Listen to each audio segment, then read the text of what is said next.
बहुत समय पहले की बात है। एक गांव था। वहां एक लोहार और उसकी पत्नी रहते थे।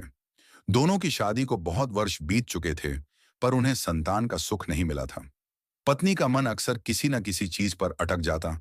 कभी खट्टा मीठा खाने का मन करता, तो कभी जंगली बैरों की जिद कर बैठती। लोहार अपनी पत्नी का मन रखने के लिए हर बार जंगल तक जाता।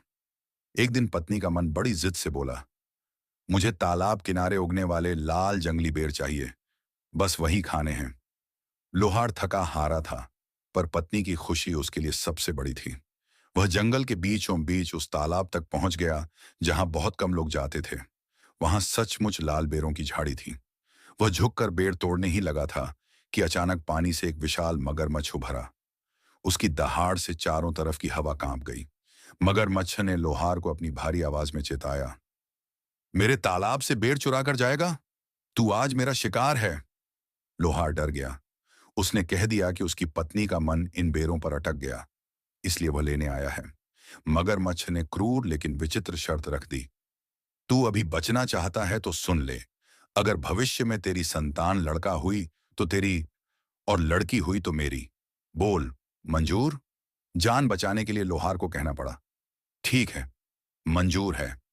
वह बेर लेकर घर लौटा, पर उसके दिल में यह शर्त तीर की तरह चुभती रही। कुछ महीनों बाद पत्नी ने एक सुंदर बेटी को जन्म दिया। बड़ी बड़ी आंखों वाली, मुस्कान में हीरो की दैंजी, जैसे पूरे घर में उजाला भर गया हो। लोहार अपनी बेटी को देखकर खुश भी था और डरा हुआ भी। मगरमच्छ की कही बात हर रोज उसकी नींद तोड़ती रहती। उसने सोचा कि मगरमच्छ तो जंगल में था, शायद वह फिर कभी न मिले। पर किस्मत से कोई नहीं बचता। एक दिन बारिश के मौसम में वही मगरमच्छ बाढ़ के साथ बहकर गांव के नजदीक आ पहुंचा। शाम के समय वह लोहार के सामने आकर खड़ा हो गया और गुर्राया, क्यों? शर्त भूला तो नहीं? तेरी बेटी मेरी है, कल तक उसे तालाब पर ले आ। लोहार का खून सूख गया। बेटी को हाथ से देने का ख्याल ही उसे तोड़ने लगा।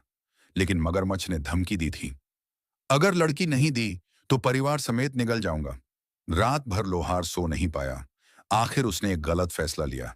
अगले दिन वह अपनी बेटी से बोला, चल बेटी, तुझे नानी के घर ले चलूं। बच्ची मासूम थी, खुशी से उसके साथ चल पड़ी। वह उसे उसी जंगल के तालाब तक ले गया, उसे एक पत्थर पर बैठाया और बोला, मैं अभी आया। और वह लौटकर कभी नहीं आया। बच्ची कुछ देर इंतजार करती रही। तभी पानी में तैरता एक चमकदार कमल दिखा।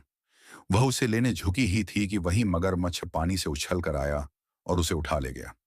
पर उसने बच्ची को खाया नहीं, उसे एक अंधेरी गहरी गुफा में कैद कर दिया। राह पर आने वाले यात्रियों को वह निगल जाता और उनके छोड़े हुए कपड़े, रोटी फल बच्ची को दे देता। बच्ची डर में जीती थी, पर जिंदा थी। समय बीतता गया। मगरमच्छ बूढ़ा होने लगा था। एक दिन उसने कहा, आजकल दांत मेरे कमजोर हैं, इन्हें तेज करवा कर आता हूं। वहीं रहना, भागने की कोशिश मत करना। जैसे ही वह गया, लड़की ने गुफा में पड़े सोने चांदी और कपड़ों को देखा। मगरमच्छ अलग अलग लोगों को खाकर सब जमा करता रहता था। लड़की ने चालाकी से अपने ऊपर कीचड़ और फटे कपड़े रगड़कर खुद को बूढ़ी अंधी महिला जैसा बना लिया और बाहर निकली।